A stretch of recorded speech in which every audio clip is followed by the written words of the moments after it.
In this training video, you'll learn the main parts of your boat, sails and rigging, how to recognize them and what they're called. You'll learn where to sit and how to hold the tiller. We'll also show you the most common type of knots used in sailing and how to tie them and where they're typically used. Boats come in all different shapes, sizes and construction. They can be made from wood, fiberglass or durable plastic, so depending on what type of sailing you plan to do, there's a boat for you. It's best to avoid dashing out and buying the first one you see. It's better to try as many different boats as possible to ensure that you buy the best one for your needs. Sailing centres offer great purchasing advice. Sailing clubs are also a good place to start looking, and some even offer boats for hire. There are many different combinations of sail, fixtures and fittings. The basic principles are all the same, but from boat to boat, small differences will apply depending on your particular setup. Every boat, however, does have the same basic components. These are the hull, the mast, which is generally made of aluminium, the boom, which connects to the mast, the sails, and the rudder assembly. The front of the hull is called the bow, and the rear, stern or transom. To help with manoeuvring ashore, a launching trolley should be used. These have large soft wheels and are designed to go in the water and make launching easier. A seat that runs sideways across the boat is called a thwart. The bit you sit on is called the side tanks, and the outside edge of the boat is called the gunwale. The mast is either self-supporting like this laser or supported by a series of wire rigging. The side rigging is called shrouds, and the front wire is called a forestay. You may have spreaders fitted to your boat. These horizontal brackets help to spread the load of the rig to the mast. The kicking strap is either permanently fitted to the boom like this, or clips under the boom. This control stops the boom from rising and makes the sail control easier while you're sailing. The boom connects to the mast with a flexible joint called a gooseneck.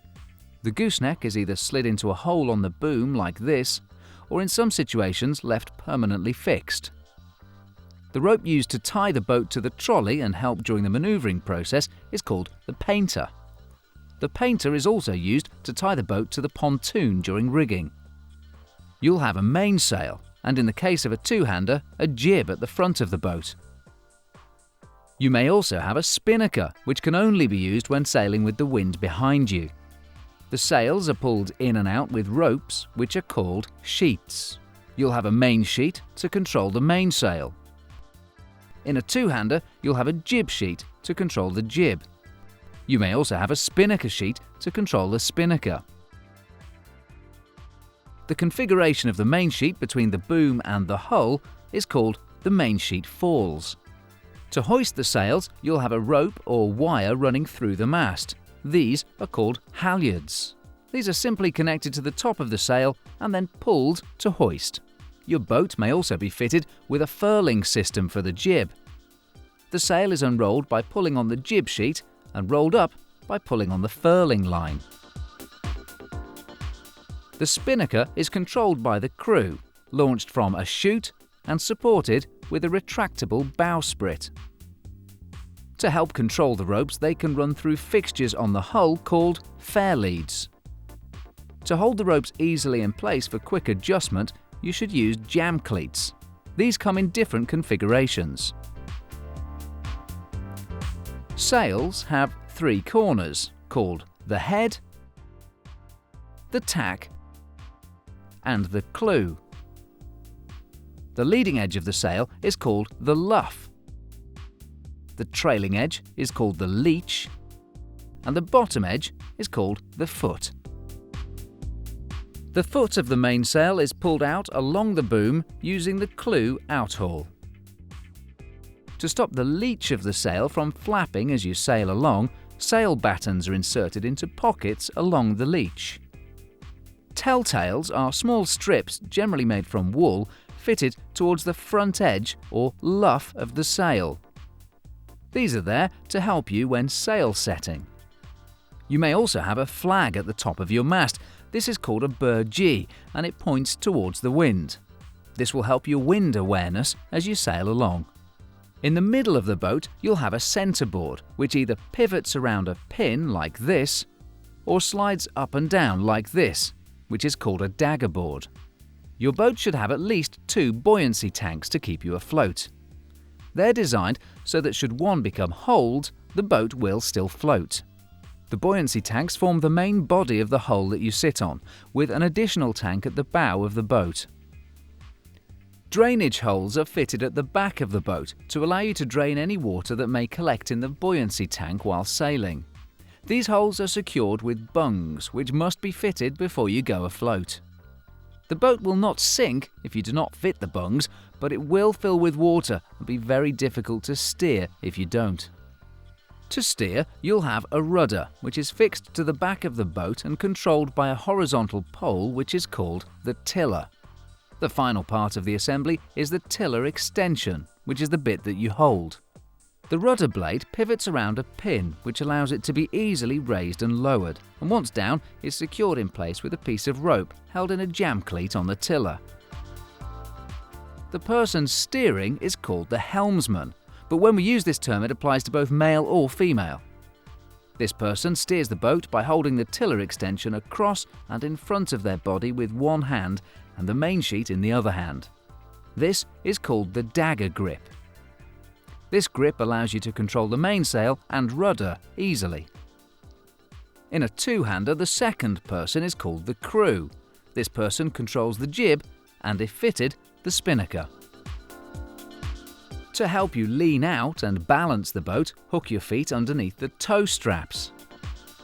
The left-hand side of the boat is called the port side, and the right-hand side, the starboard side. In front of the boat is called a head, and behind the boat is called a stern. The side of the boat under the boom is called the leeward side, and the side of the boat opposite the boom is called the windward side. As you change tack or jibe, the windward and leeward descriptions change sides as well. All the other descriptions remain as they were. Boat and wind speeds are measured in knots, and 1 knot is 1.85 kilometers per hour. Understanding what all the parts of your boat are called will help you understand better the other training videos on this site.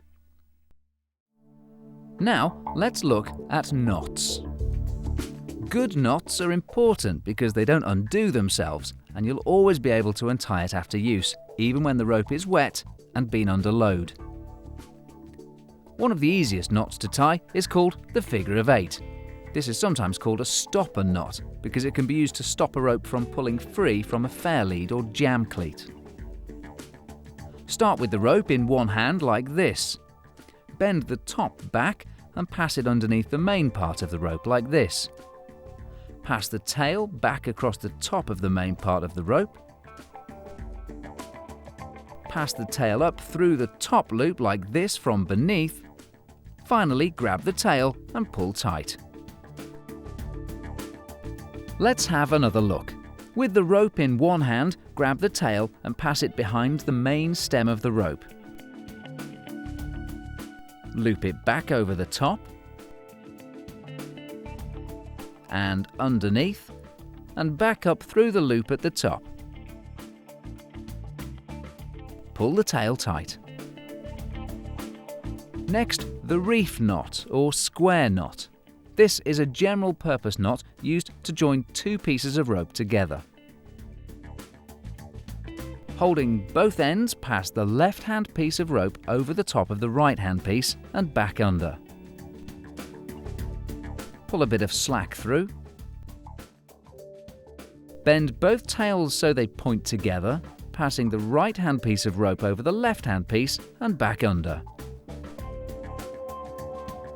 Pull both tails tight.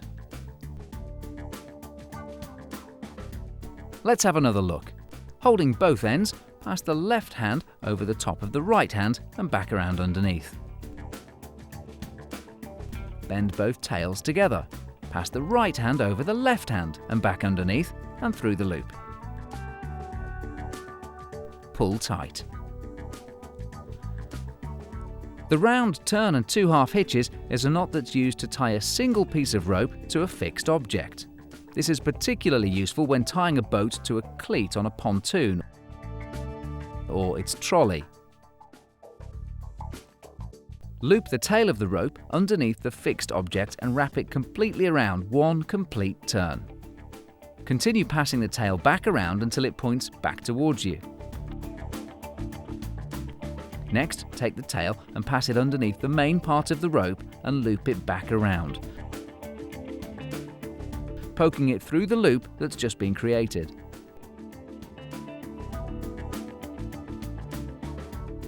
And pull tight. Repeat this a second time, taking the tail back underneath the main part of the rope and poke it back through the loop you've created.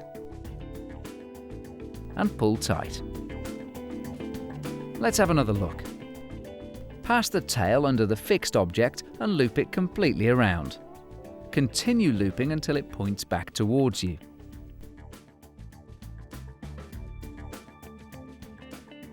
Pass the tail underneath the main body of the rope and poke the tail back through the loop that you've created. Pull tight. Repeat it once more, tail behind the main rope. Bend it back around and poke the tail through the loop and pull tight. An alternative when using a cleat on a pontoon is to make a series of loops in a figure of 8, like this. Do this several times, finishing off with a full turn. The last knot we'll look at is the bowline, which is the knot that most people have difficulty in learning. The bowline knot is used to create a fixed single loop in the end of a line. It's very strong under load and can be used in many places on the boat. To start with, make a small loop by placing one hand on top of the other hand like this, leaving plenty of tail to create the end fixed loop. Take the tail and poke it up from the bottom of the small loop that you've just created. Pass this tail underneath and back around the main part of the rope.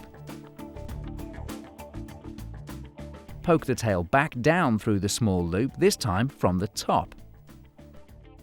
Holding the tail and part of the fixed loop in one hand, pull the main part of the rope tight with the other hand. Let's have another look. Make the loop.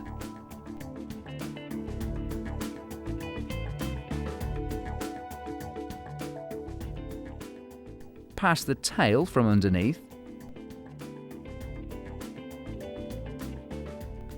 Back around and behind the main part of the rope.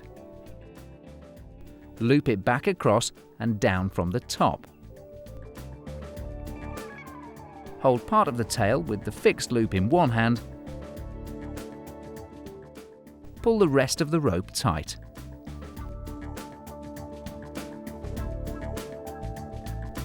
You should practice all of these knots until you can tie them quickly and easily. You can even try learning to tie them with your eyes closed.